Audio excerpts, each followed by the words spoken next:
welcome to my YouTube channel. My name is Jocytay, and today I'll be doing a Q&A on how I quit my job to travel the world.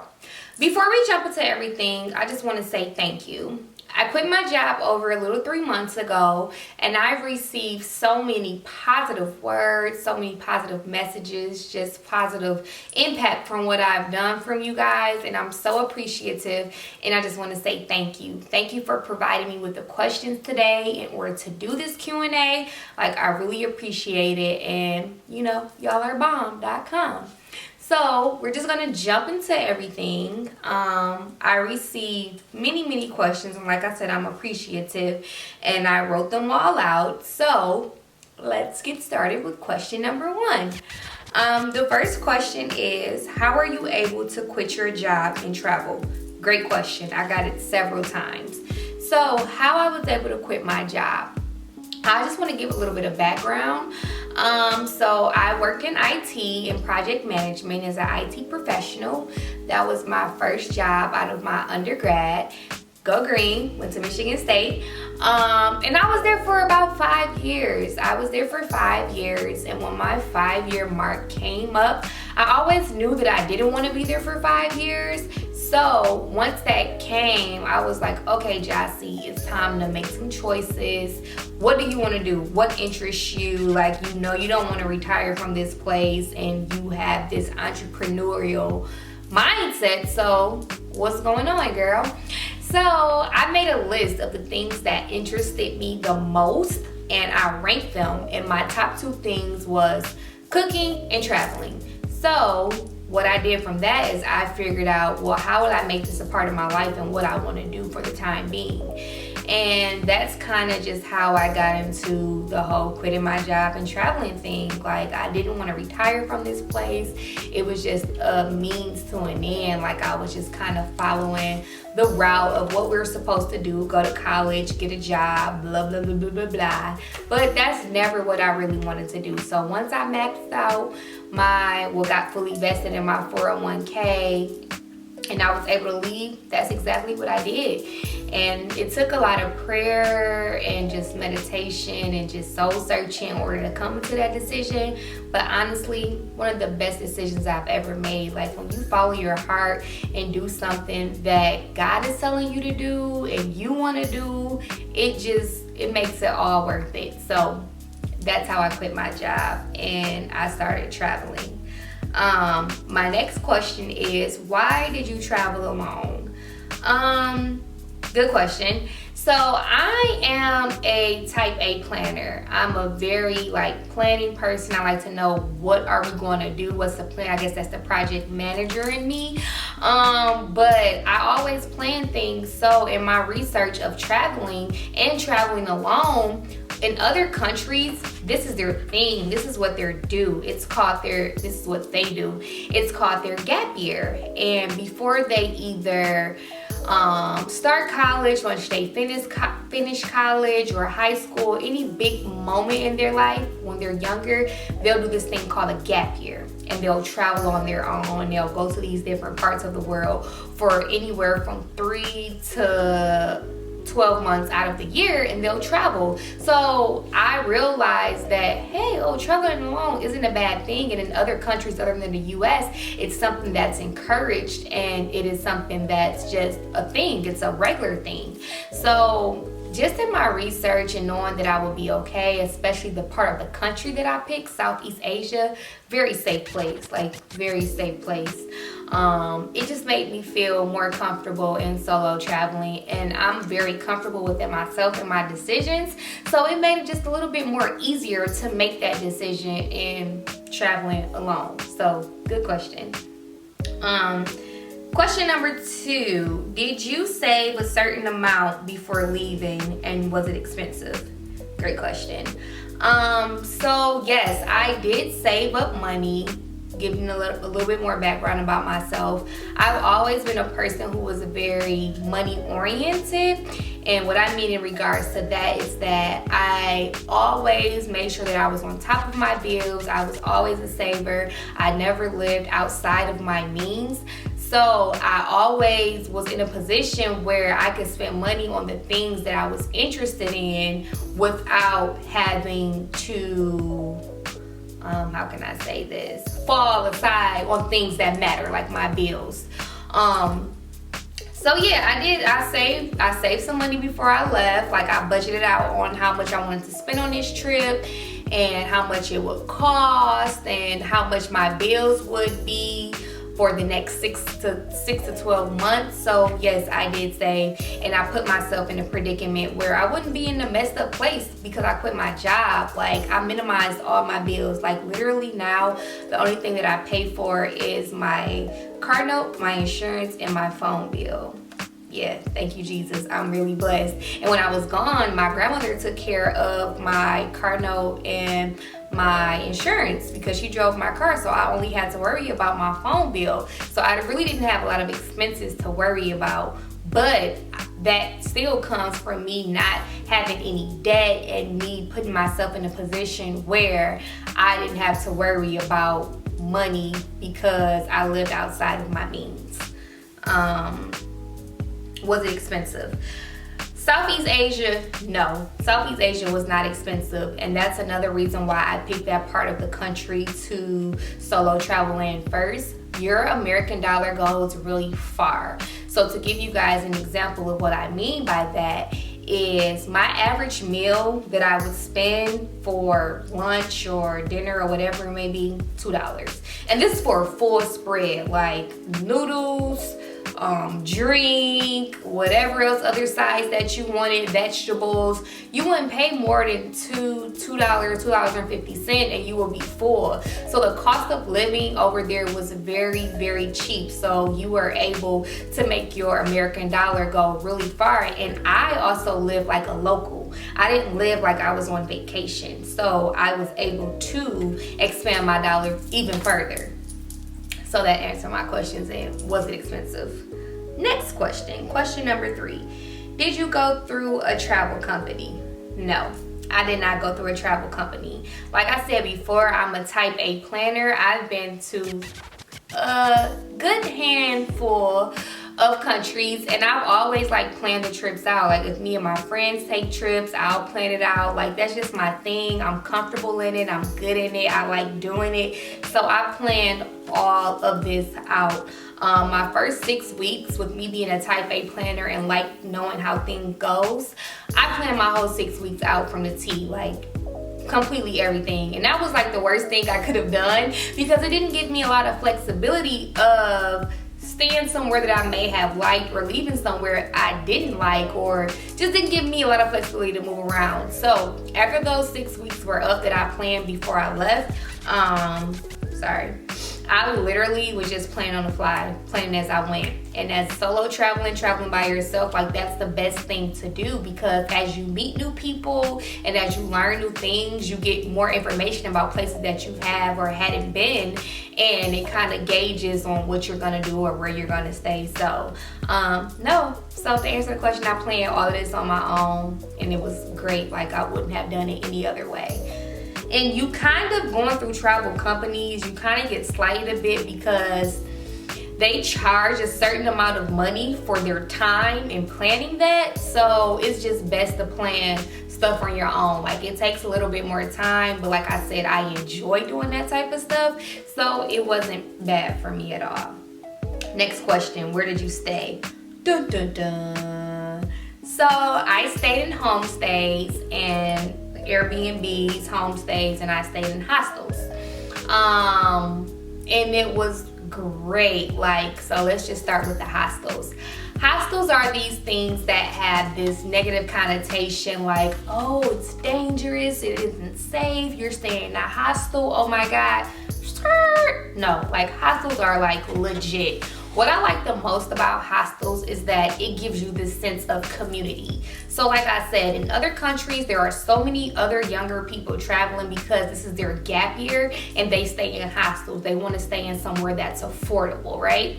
So you meet so many new people and so many like-minded people who are doing the same thing that you're doing, and they're in hostels. Like, hostels offer you free breakfast, they offer you free tours of things to do, they'll map out or give you transportation for the next place that you're going to, because they're so accustomed to these young travelers or travelers coming in and being on the route. Like, man, it's just, hostels are great. Like, this is my first time staying in hostels, solo traveling. And like my home, yes, diaspora, is that right? I don't know. My whole mindset, I make up words sometimes, or it just don't work. But anywho, my whole mindset of traveling and where I'm staying has changed in staying in hostels. Like, it's a great thing. Like, I have my best friend who came the last week of me traveling, staying in the hostel on her last day. I don't know how she liked it, but I have to ask her that. But I think she had a good experience. Like, it isn't a bad thing. Hostels are great, and it's very affordable, very, very affordable. So like, my places of staying, my homestays were anywhere between $10 and $15 a night, and then my hostels were anywhere between $8 and like $12 a night, and these were like really, really nice, good places. And to touch a little bit more on the hostels, I stayed in all female dorms. There's different options for where you can stay in hostels. You can stay in mixed dorms, female dorms, all male dorms. I used to like to just stay in female dorms. I mean, naturally, we're just a little cleaner, a little better, and just, yeah. Female dorms were my thing, so that's where I stayed during my traveling during this time. So moving on, where did I stop off at? What is the language barrier like? How do you communicate with people at home? So during this time, I went to 6 different countries in Southeast Asia. I started off in Thailand, then I went to a country called Laos, then I went to Vietnam. After Vietnam, I went to Cambodia, Indonesia, and then Singapore. So there were language barriers. When you were out in the community or when you were out in the shops, there were definitely a language barrier. However, they were always able to communicate prices, communicate what something tastes like, or just the most important things that you would need to know, like, which way do I go? So yes, the language barrier was a little bit difficult, but the most important things that you needed to know, you got to know. And especially for me staying in hostels and homestays and things like that, the restaurants that I went to, they spoke English. They were used to the native language of travelers coming in being English, so they spoke it. So I never really had that problem in the places that I stayed, which was good. So the language barrier really didn't bother me. And how I look at it, for me coming into a country that I am the foreigner and I am the visitor, people will oftentimes apologize and say, oh, my English is not that good. No, it's my Thai isn't that good, or my Vietnamese isn't that good. I'm visiting your country, so I need to step my game up. You shouldn't have to step your game up for me. So it was all a learning experience, and it was fine. I didn't have a problem with it at all. As far as communicating with home, you had the option to get SIM cards. I didn't get a SIM card because I liked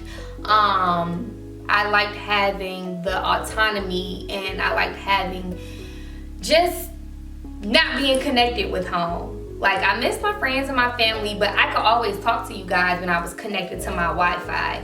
I didn't feel the need to buy a SIM card to be just interconnected all the time on what you guys are doing. And also, there was a 12-hour difference. So me just having my Wi-Fi, being connected to send a text here and there, or email here and there, FaceTime here and there. FaceTime audio is what I did a lot. I was still able to communicate with the people that I needed to communicate with. So, also WhatsApp. Like, WhatsApp was very helpful as well. So I didn't feel like that I was slacking in any places where I just couldn't talk to the people that I needed to talk to. So, but you have that option, like I said, to get a SIM card, and you can be interconnected all the time if you want to. But I like kind of taking a step back and not being connected to the internet, not being connected to everything that the people at home were doing, or whatever it might be. So good question. Next question, how long will you be traveling for? So my first stint, I plan on doing 2 stints. My first stint was for 3 months, and my next stint will be for about 6 weeks, or something along those lines. But my total in traveling outside of the country, solo traveling, I want to do 6 months total. And then the other 6 months, I have some personal things that I want to work on. And yeah, that's that. So I actually have a flight to leave in a couple of weeks to go to Australia. However, I don't want to go to Australia anymore. I bought that ticket really just on the fly and didn't really think about it. I got it as soon as I got to Australia. As soon as I got to Southeast Asia. And once I got home, I'm like, yeah, I don't really want to go to Australia anymore. So I'm going to get that changed. I'm thinking about Africa or some other place like that. But I leave in a couple of weeks to go to my next new place to do my next stint of my traveling. Next question. What made you pick Southeast Asia to travel in? Great question. So what made me pick Southeast Asia is with me being like a very budget conscious person. Oh my god, I can't talk. Southeast Asia is very cheap. Like our American dollar is able to go really, really far. So I look at a place where can I get the most for my money at? Where is it safe? Where is it a place that's safe for women travelers? Because it can be safe, but for a woman traveler, it may not be the safest of place. What's the weather like? So these are the top things that went into account for me. What place am I going to pick first? And that's what linked me towards Southeast Asia. Like the weather is great. Like even in their winter time in Thailand, it was like 90 degrees and really hot, and people had on coats and they were like, oh, it's so cold, but it was just like, oh my god, this is great. But so the weather was really great. Like I said, my dollar was able to go really, really far in Southeast Asia. I did not spend a lot of money in my three months of me being there. It was safe. It was a really safe place. Like any place, as long as you are conscious of your surroundings and you make sure that you're not putting yourself in a predicament where something bad can happen, like you'll be good. Like Asia was really nice. The people were really nice. They're a big part of their economy comes from tourism, so they treat the tourists really nice. So that's what just linked me towards Southeast Asia. My flight wasn't expensive, so yeah, that's why I picked Southeast Asia to travel with first. Oh yeah, and the food, amazing. Like the food was so good, and I'm really into food. Like that's a big part of me, and I'm working on some things with food right now. So that's what pushed me towards Southeast Asia. Next question is, was it dangerous traveling alone, and did you ever feel unsafe? Good question. I don't think it was dangerous traveling alone. Like I just said before, it all depends on how you are as a person and just how you move. Like, so when I was traveling by myself, I was very aware that I am a female Black traveler and I am alone. So I didn't drink a lot. I did not get drunk. I didn't hang out at crazy times of the night. I was very aware of the places that I went and of my surroundings. So I do not feel like it was unsafe for me and the predicaments that I put myself in. However, I have had conversations with people that I met along the way that were either robbed or got into fights or whatever it may be. But then they were out at like 4 o'clock in the morning and they were really drunk and they were doing all of these things. So you have to take into account of what am I doing to put myself in these situations, and am I doing the best thing that is gonna. So I was very, very like super conscious. Like I wouldn't travel at night. If I had a flight and it landed at 12, I wouldn't take that 12 midnight flight. I would do one that would land at 6 o'clock instead. So I was just very conscious about how I was moving. So I didn't have many times where I felt unsafe. Did I feel unsafe at times? Absolutely. But it wasn't because I put myself in those situations exactly. But yeah, overall, very positive experience, great experience. I don't have anything negative to say about traveling alone, and I'll do it again. I am doing it again. So yeah, that's that. Next question. Best advice I received from a stranger. That's really good. But I will say something that I received amongst multiple people, and it may not be the best or whatever it may be, but it's something that's really just stood out to me, is to just, just follow your heart. Like, and I know that anyway, but it was just affirmation to just follow your heart and do the things that genuinely make you happy. Like, oh, you're solo traveling right now, that's awesome, continue to do that, you're doing the right thing. Just continue with just doing what makes you happy and what seems right, and just following that flow. I think that's some of the best advice that I received just from strangers. Like, many times solo traveling, you have conversations with people that you've never met in your life, and they'll be like great conversations, and I feel like the gist of them are really positive, and it's just pouring into you affirmations of like, continue doing what you're doing the right thing, like, I love it, just keep at it. So I guess that's the best advice I got from strangers, but it's multiple strangers and the same thing, so I feel like that is important. Next question. Would you recommend solo traveling? Absolutely. Like, I would absolutely recommend solo traveling. This was my first solo trip that I took by myself, and it was one of the best decisions that I could have ever made in my life. Like, granted, you are solo traveling by yourself, you're making decisions about yourself, you're doing things on your own. However, you meet so many people along the way, so many people who are doing the same thing that you are doing, where it's like, yeah, I'm solo traveling, but I'll always have someone around me who are doing this exact same thing. And especially with the States, I know we have so many options of places to go here. I wouldn't necessarily say that you have to just jump off the boat and start solo traveling outside of the country. That's a bit extreme. But even if you start in the States, like, oh, I'm from Detroit and I just want to go to Chicago, which is 4 hours away, for 2 days. Do it by yourself. Why not? Don't wait for someone else to tell you, oh, well, I'm free this time, or I can do this, or I'm available. Like, no, if you want to do something, have that confidence and love in yourself that you can do it on your own. So I definitely recommend solo traveling. It's amazing, liberating, great experience. So hands down, I would recommend solo traveling. Next question. Top things that you learned from solo traveling. So I kind of briefly touched on this on my Instagram page, Jocytay, follow me, on the top things that I learned. And one of them was to trust myself and my decisions. And in that, I mean that you're by yourself, you're alone. You don't have time to ponder or to be like, oh, should I do this or should I do that? Like, no, you have to make decisions fast, on the fly. You have to trust yourself. You have to trust your decisions, and to know that, hey, God put this in me for a reason, to pick this place to travel to stay at this place, and to just be confident in that. So that's what I mean by just trust yourself, trust your decisions, trust that whatever you're doing next, wherever you're moving next, it's for a reason, it makes sense, and it's a good thing to go with. So that's number one. My second thing would be to be comfortable with being alone. That's a top thing that I learned.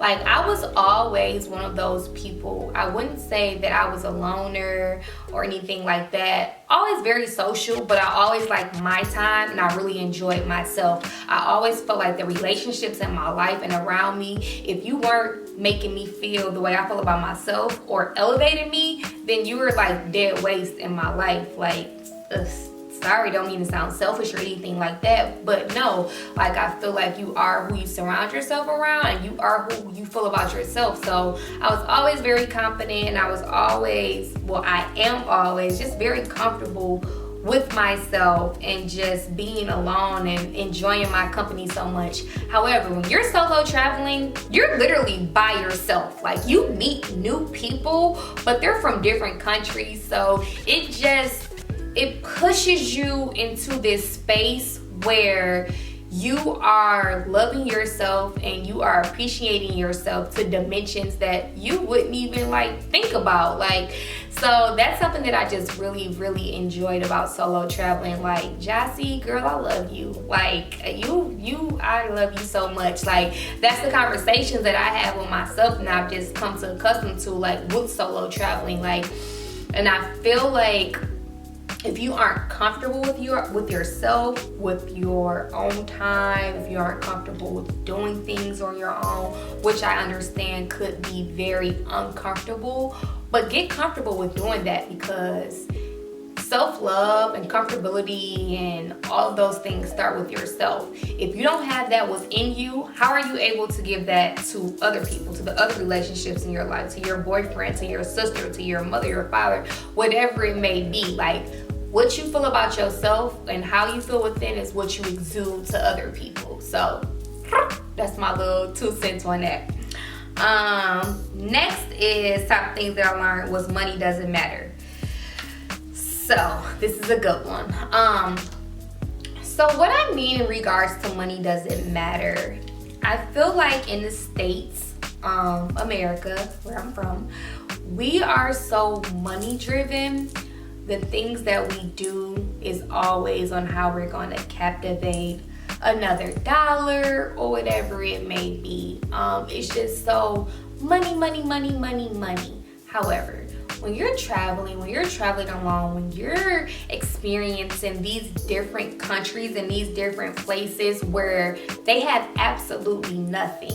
They have nothing. They may have whatever their grind is and their family. It just makes you realize money does not matter. Like, and I always knew like the things that matter in life was my health, my family, how I felt about myself, just things like that, my spiritual being. Those were the things that was most important. But it was still like, okay, how am I about to make this money? What's this next dollar gonna be? Oh, that's why I stayed in IT as long as I did, because very money driven. But in other countries and places where money is just something that you don't have and you just have to be, I wouldn't say content, but lean on those things that really matter in life. Like, money just doesn't matter. Even when I was traveling, like, I wore the same outfits. I took so many clothes with me, right?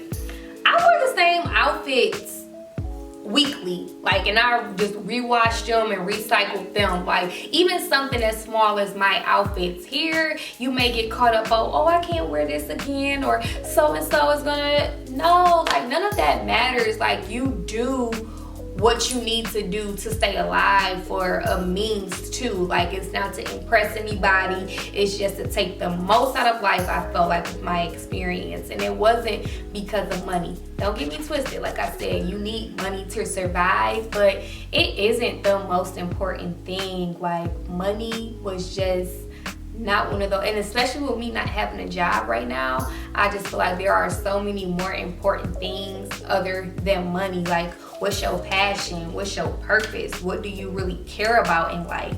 So money just doesn't matter, and it brings out the ugly of people.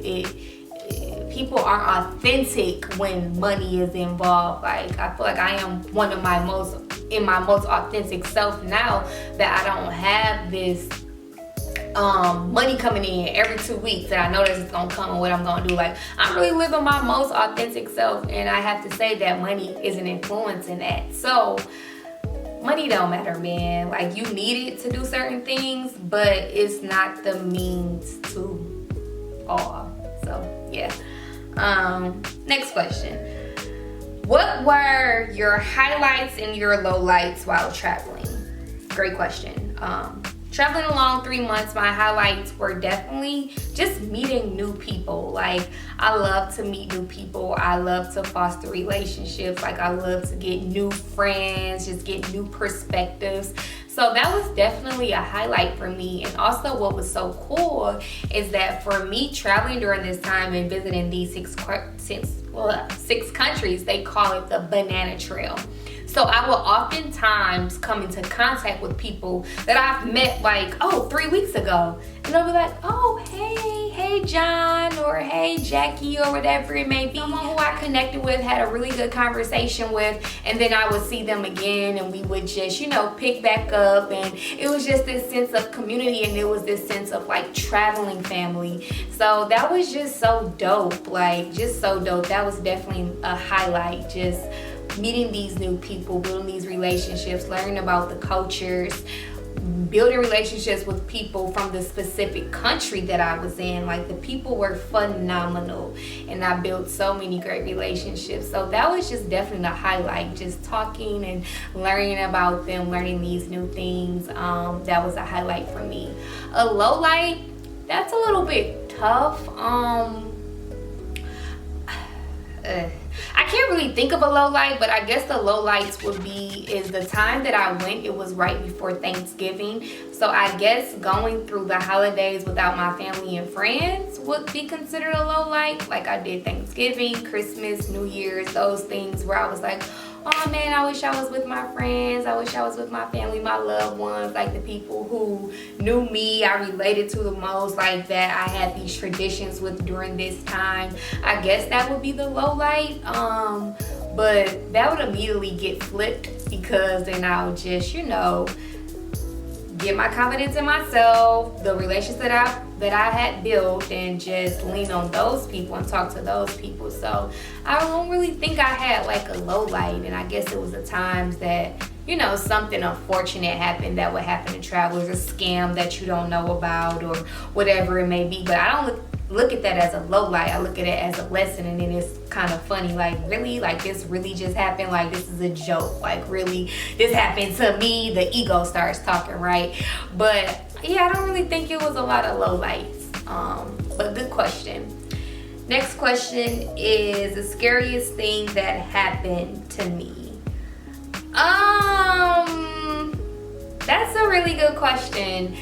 The scariest thing, so I got scammed a few times, but this was something that would have happened to any traveler who just wasn't up on game on what the scams was in this country, which is good, because once I got scammed, the times that I did, before I went to a new country, I started researching common scams in this country. So I was like kind of hit to certain things that would happen to me after that. But I guess when I first got there, in the first 4 days or so, I got scammed. I was going to visit this temple, right? And this really nice old man came up to me, and he was like, hi, how are you? Where are you from? Blah, blah, blah, blah, blah. So I just started talking to him. He was like, oh, you're going to this temple? He was like, well, they're closed right now. The monks, they're praying, and it's this big ceremony going on. But if you come back after 12, then that'll be the best time. It'll be open back up. I totally believed him. He was so nice, an older guy. And I was like, oh, yeah, okay, makes sense. He was like, but he pulled out a map, and he was like, well, have you been to these places and these places? And I was like, no, I haven't. So he was like, yeah, you can definitely go for it. I'll get you a tuk-tuk driver. That's what the cabs are called in Asia, like tuk-tuks.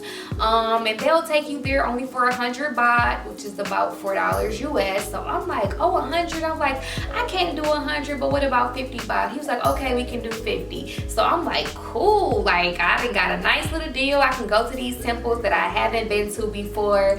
Blah, blah, blah, blah. Turns out to be the worst decision I could have ever made.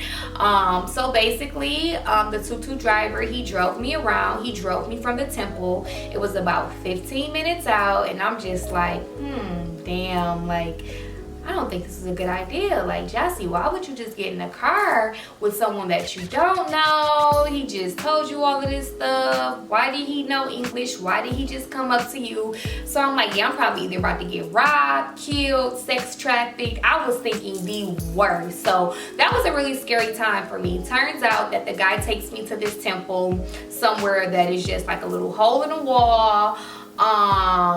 It's a scam.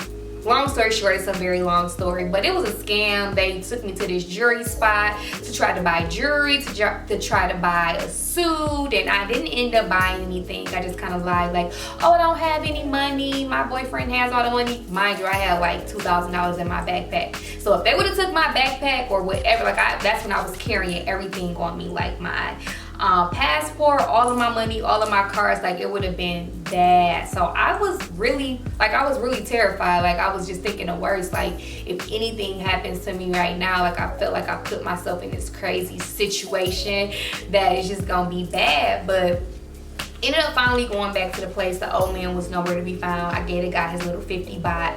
They didn't get any more money out of me, but that happened in my first like 4 to 5 days of first getting over in Asia, and I'm so happy that that happened because nobody could really scam me after that. Like I was on top of everything. Like, so what's the scams that happen? This is what goes on. Da, da, da, da. But that was very, very, very scary. Like I thought I was gonna die, get sex trafficked, robbed, or whatever. Like the guy was just driving me out. We went into these alleys to this temple that wasn't even a temple. Like it was a hot flaming mess, honey. Okay, so I guess that was one of the scariest things that happened to me during my trip.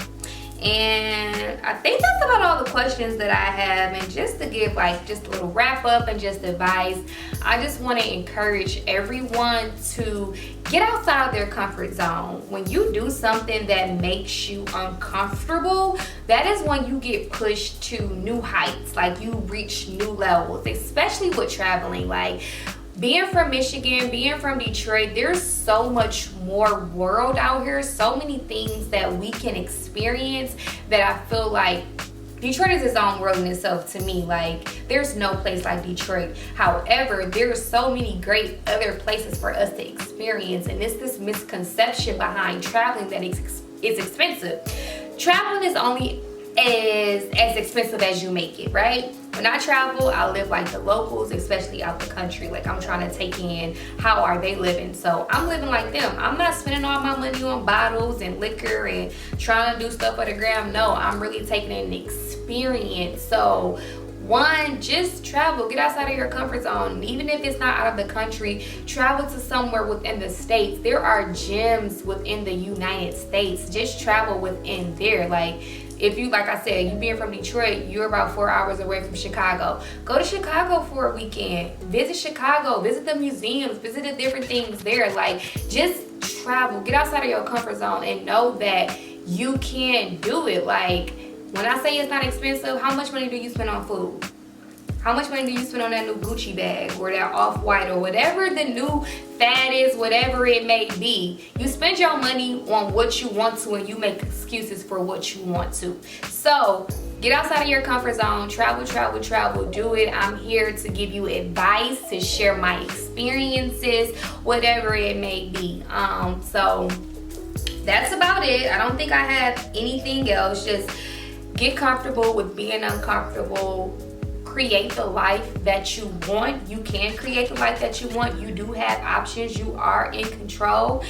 And that's about it. Like I hope you guys gained something from this video. I hope that I inspired you in some type of way. You guys definitely inspire me. Like from the things that you tell me and just the conversations that we have, I'm truly inspired. And I just want to thank you. Subscribe, like, comment below, follow, do all of that good stuff, and there's gonna be more to come. Thank you so much, guys. Toodles!